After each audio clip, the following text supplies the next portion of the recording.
Another thing I must say in design, the progression in career is also not standard. There's no set standard that you will progress. Like if you're an engineer, you will probably join as a graduate engineer trainees level sort of a thing. Then you will slowly rise up the ranks.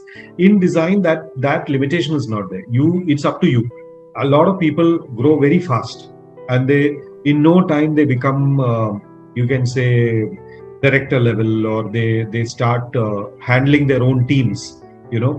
So from being a team member to a team lead is quite fast, depending on your capability, your learning ability, or your interest in the subject, and like I said, the demonstrated ability, right? So the trajectory of growth can be, it can be a very sharp curve upwards.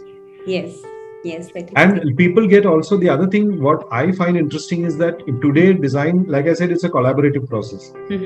There are designers today who are sitting in India and collaborating with somebody in some other country.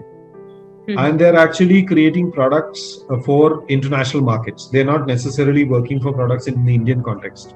They're developing products for Africa, they're developing products for Europe.